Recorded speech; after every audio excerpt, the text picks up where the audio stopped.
Greetings and welcome, or hopefully welcome back. Thank you for coming. I'm glad you could be here. Before we begin, please take a moment to hit those like and subscribe buttons. The algorithm thanks you in advance. Now, on with the story. The Xiu Chang Saga by user Hume Reddit, and an integral part of the Jenkins verse by Philip R. Johnson. Chapter 5, A Wounded Rabbit, Part 5.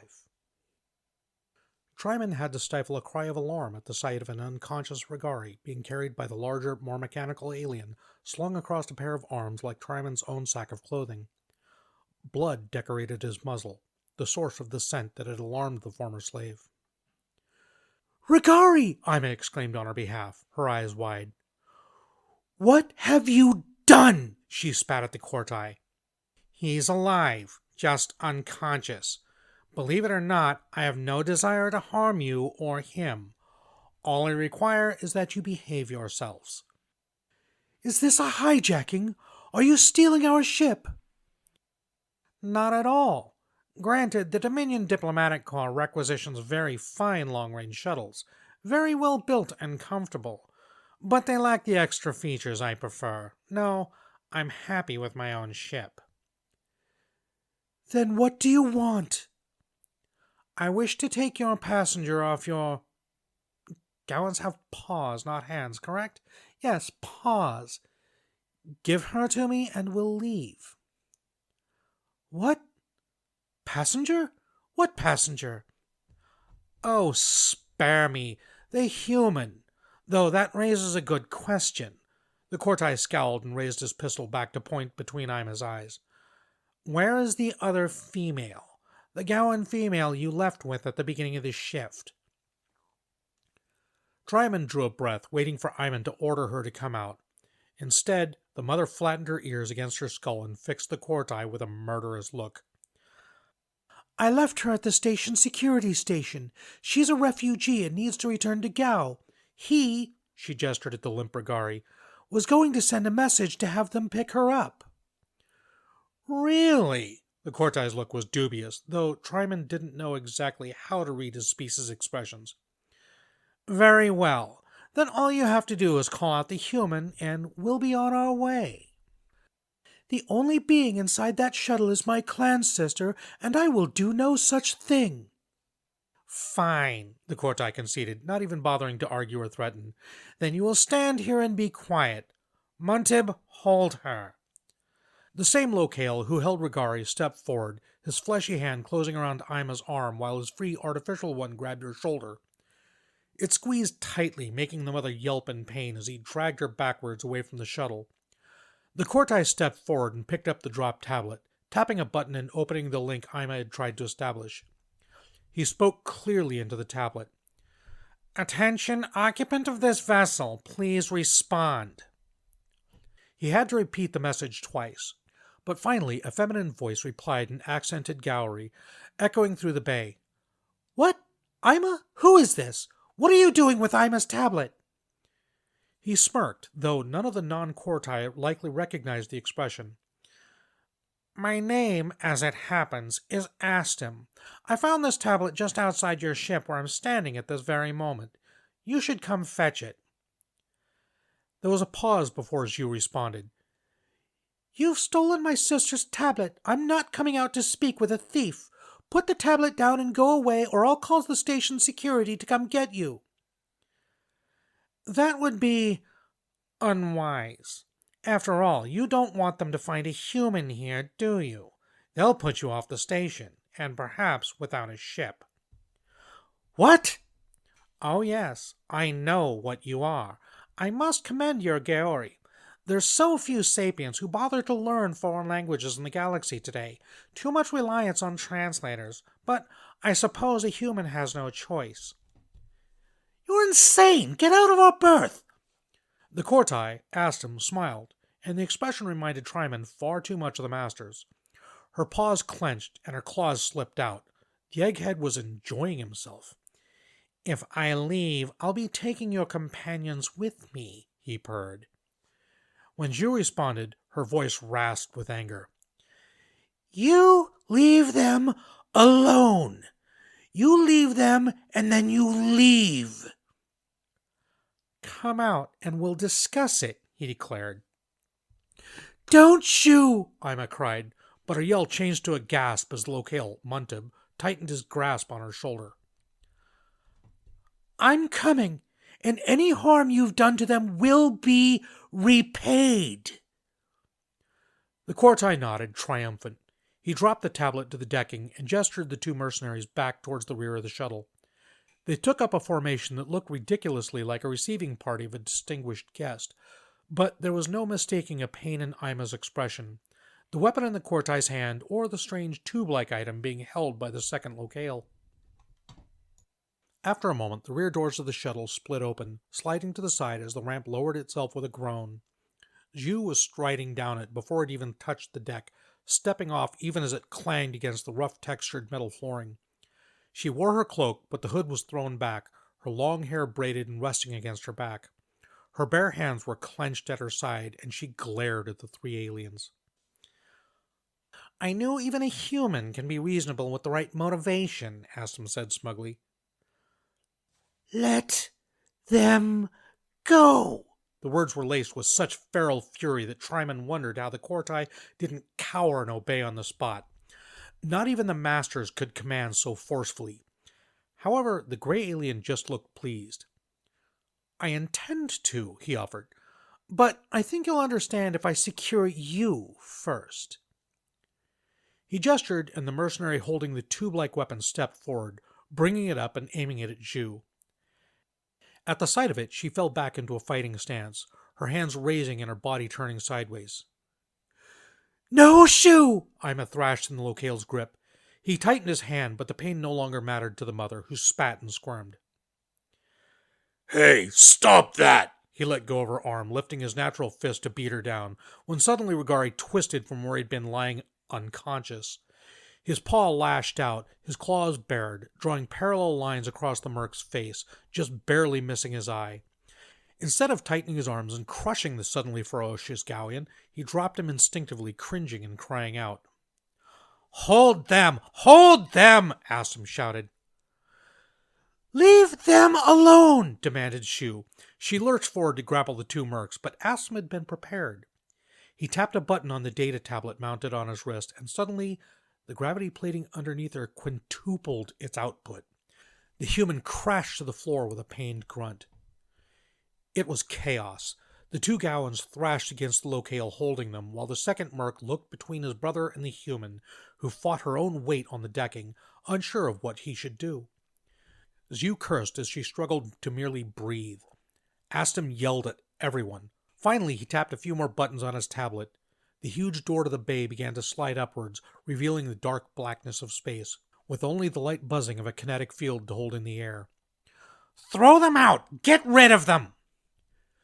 No! Xiu snarled from the floor, the Corti's command doubling her efforts.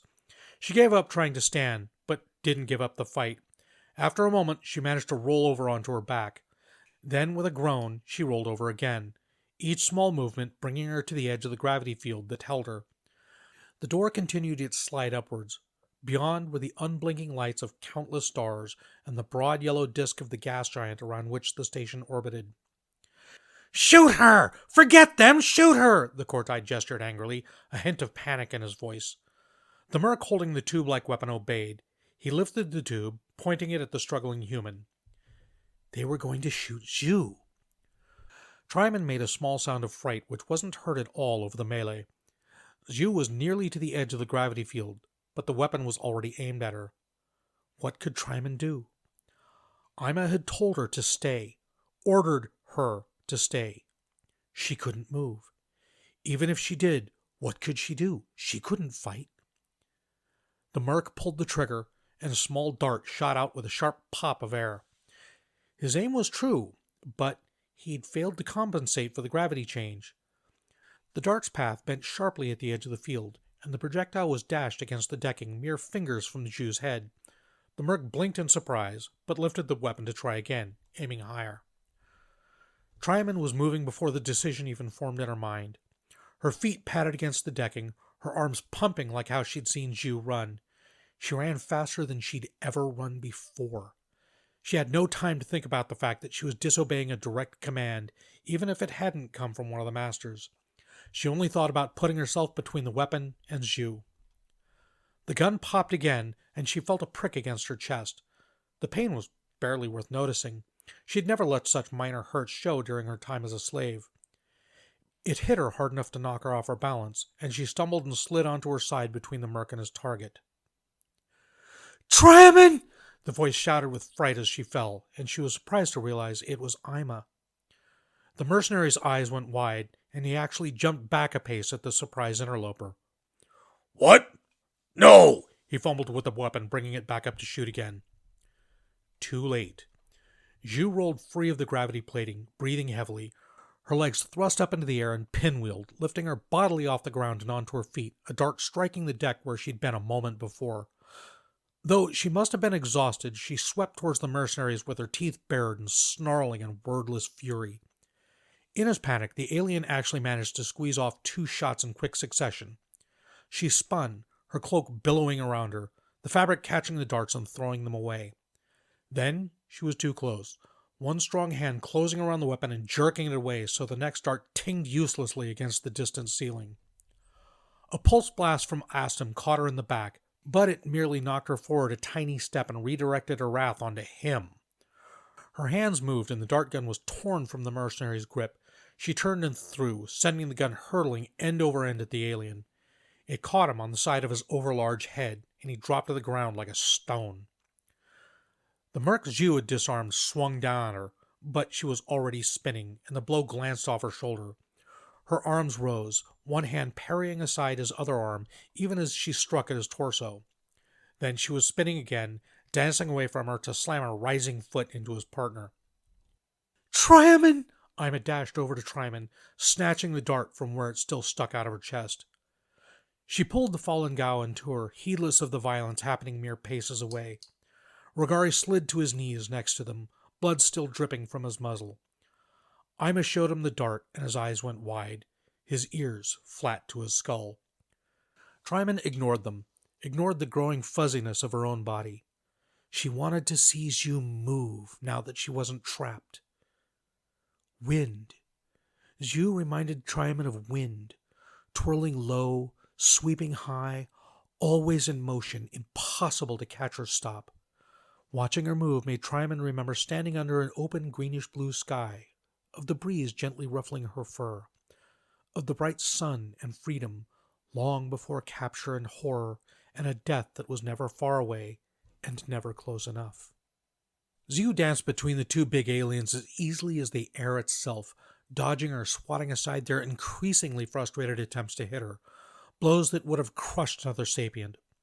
Her hands were almost always open to trap or parry, but when her fists closed to strike, there was always a crack and a grunt or howl of pain. She made only one mistake, when one of the mercs, the one who had wielded the dart gun, swung too hard and stumbled to one knee as he missed. She caught both of the cybernetic arms on one side and twisted them against each other, and the locale yelped as he was flipped forward, crashing onto his back with a slap of flesh and a crack of polymers. She grunted as she continued to twist, and finally the joints of his arm failed with the sound of crumbling synthetics. The merc howled as feedback made the damage known to his brain. Focusing on the one left her open to his partner, and even as Xiu let go, she was seized from behind. The bigger alien spun her, lifting her by the throat with 2 of his cybernetic arms. "Don't hurt my brother!" he roared. He slammed a mechanical fist the size of her head into her belly, drawing an agonized groan. He went to do it again, but she parried the blow enough that it glanced off her ribs. Her leg curled and slammed into him. Although his prosthetics absorbed the blow, enough force rippled through the rest of him to make him cry out. He threw his vicious burden away as he reeled backwards, and Xiu flew through the air to crash against the scaffolding against the wall. The structure crumpled as the dense little creature impacted it, collapsing in a rain of shattering plastics and ringing metal. Silence filled the hangar briefly. The injured merc rose unsteadily to his knees, both he and his brother staring at the wreckage with fear. The 3 Gowans did as well.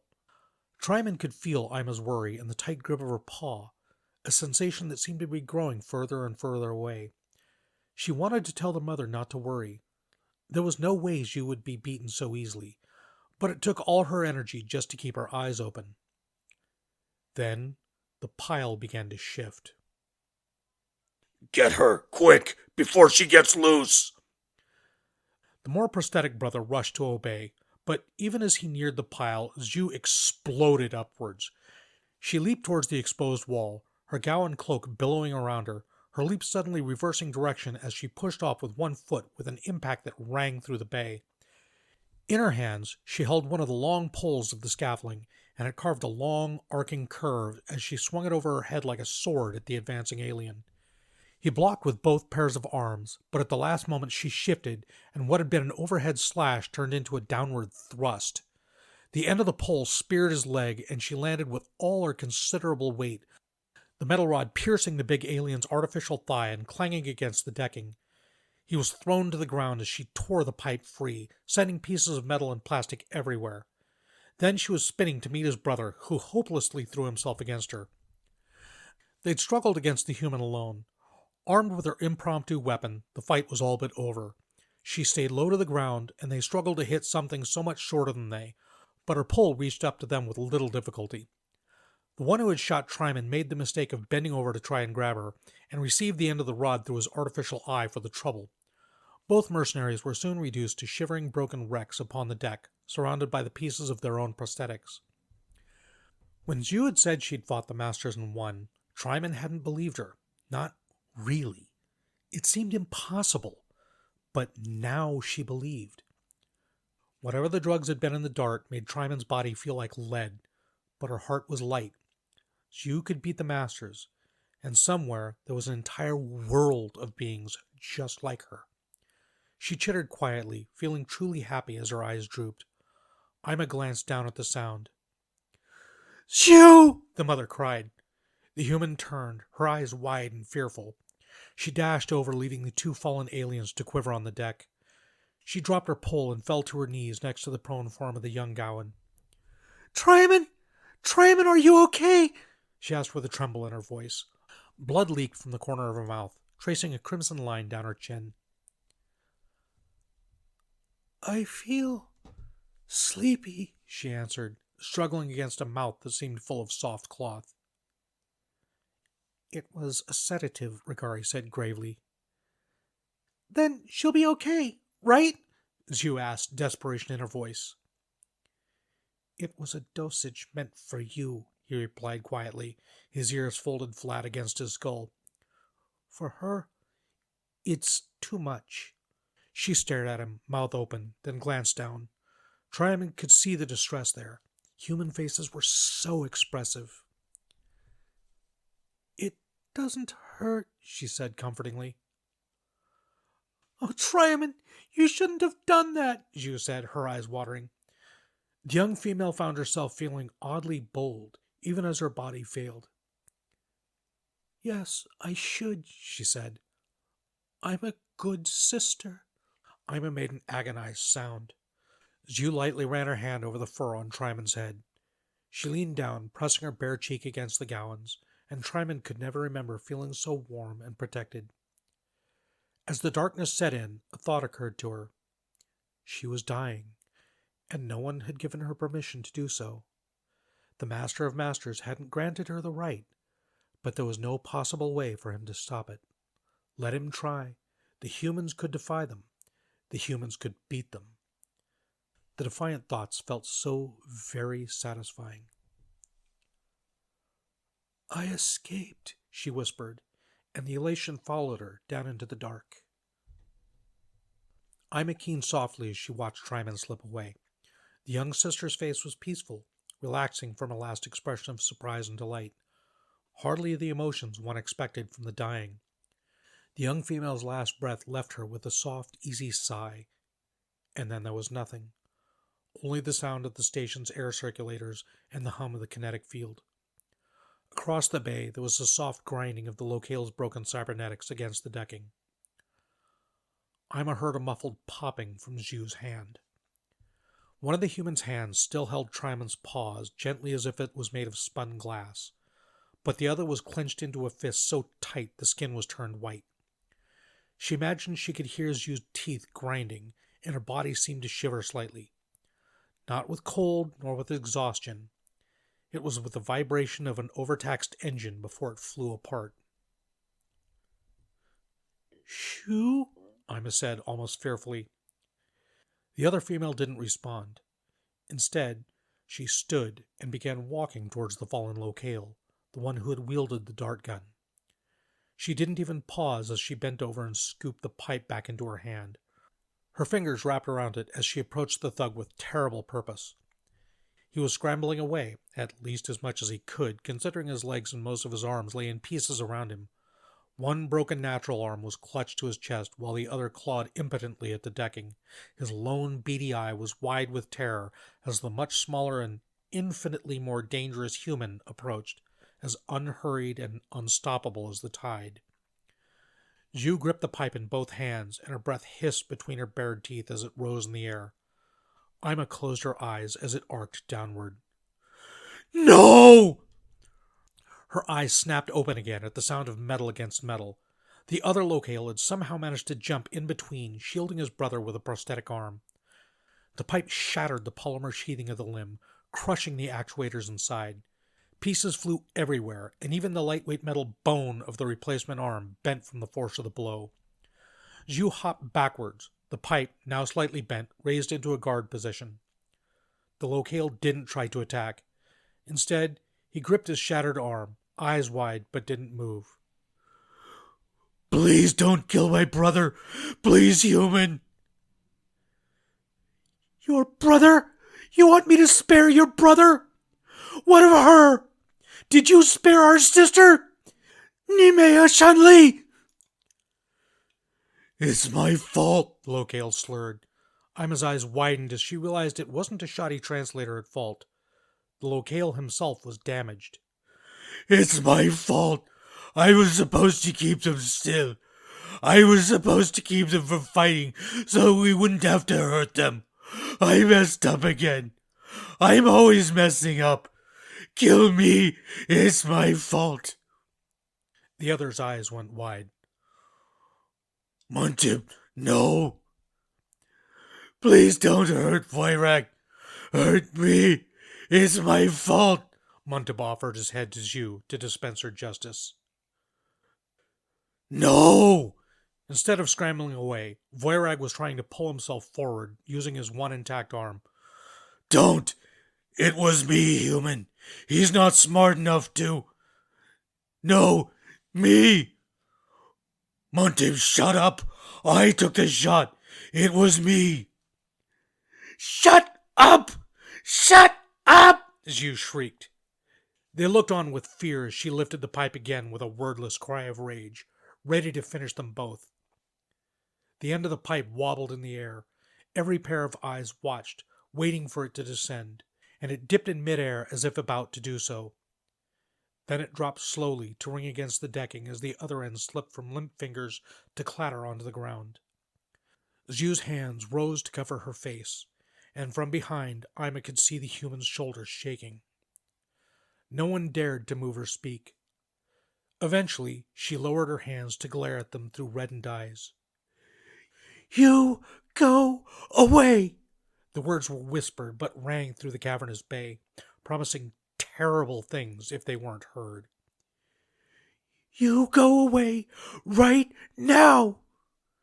And with that, the human turned and walked away. Ayma said nothing as Xiu paused only long enough to gently lift Triymin's body, carrying it reverently up the ramp and into the yacht. Her paws were clenched, her unsheathed claws poked against her delicate pads, demanding that she use them. The mercenaries deserved to die. Her blood screamed at her to punish them, to avenge the fallen sister, to demand Xiu end them. But how could she ask her friend to wet her hands with blood when her own reasons were tainted with guilt? She was the mother.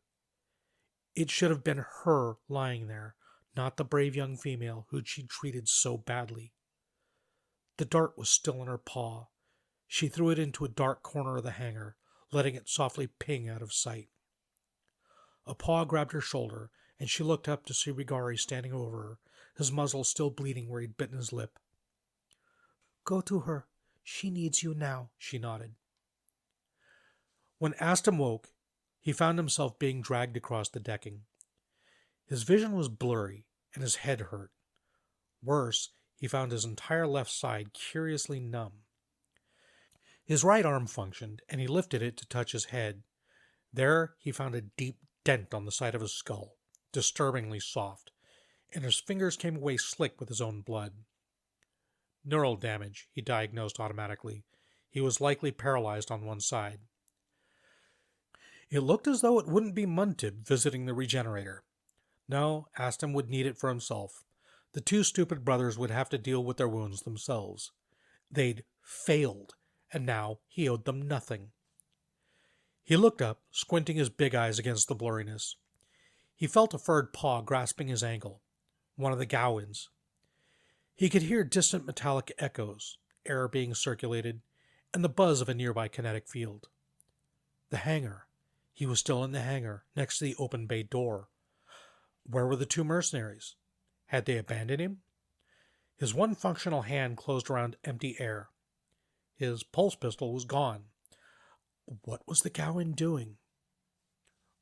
"Wait, let me go," he rasped. Only one side of his mouth would function, and it infuriated him that he probably sounded damaged and stupid like Muntib. Surprisingly, the creature obeyed, dropping the leg it had been dragging him with ungently. The blurred shape moved, coming closer, leaning down until the featureless shape resolved itself. Aston found himself staring up at the male Gowan.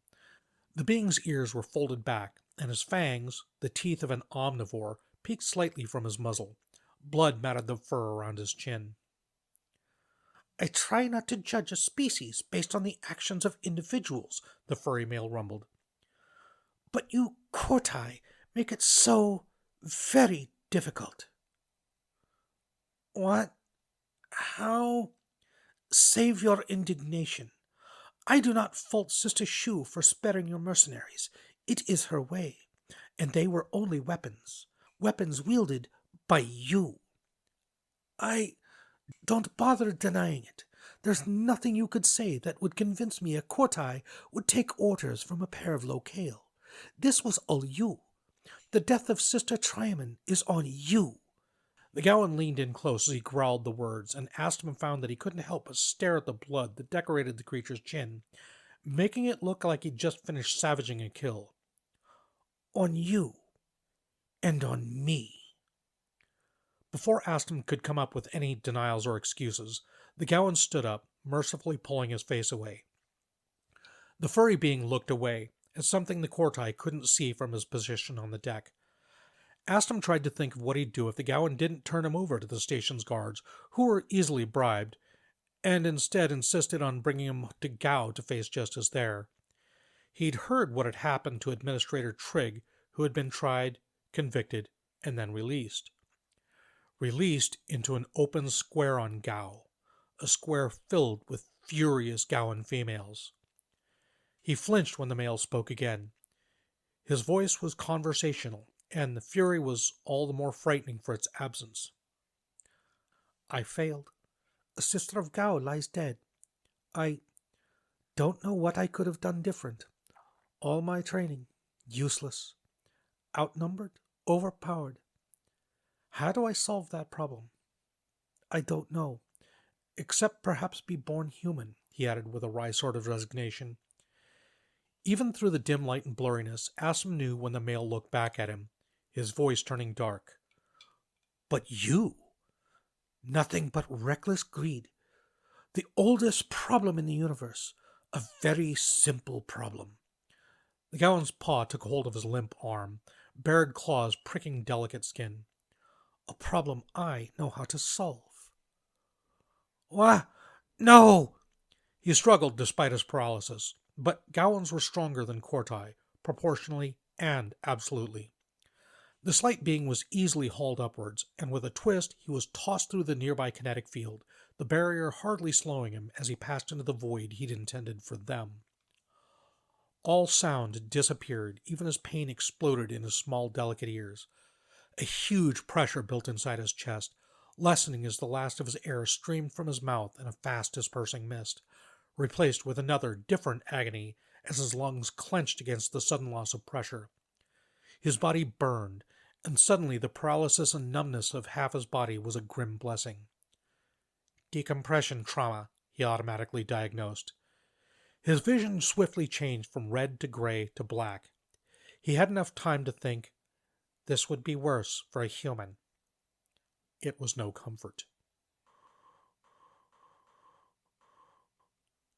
Good morning, good afternoon, and good evening. I am the Casual Deathworlder, your host, and this has been the Xiu Chang Saga, Chapter 5, Part 5, and the conclusion of the Xiu Chang Saga. But have no fear, good listeners, for Xiu will join up with the main Deathworlder storyline in just a couple of chapters. Chapter 20, in fact. So stay tuned for that. Okay, I hope you enjoyed listening to this as much as I enjoyed bringing it to you. If you enjoyed it, please consider dropping a like, subscribe, and maybe a comment. It all helps the algorithm. As always, very first shout out goes to my editor, Gregor. Thank you very much, buddy. I could not do this without you. And secondly, I would like to thank all of you, my listeners, for joining me on this journey. I hope you enjoyed it. If you did, stick with us. We have the Deathworlders ongoing, and we are on, I believe, Chapter 17, getting ready to launch. And we also have A Princess of Mars ongoing. So be sure to join us for one or both of those. Also, starting with the next episode of Deathworlders, we should be having a little bit of channel background music. So stay tuned. In the meantime, question, who's got the question? How much wood could a woodchuck chuck if a woodchuck could chuck wood? No, just kidding. Let's see. Cats, dogs, or other pets? Leave your answers in the comments down below.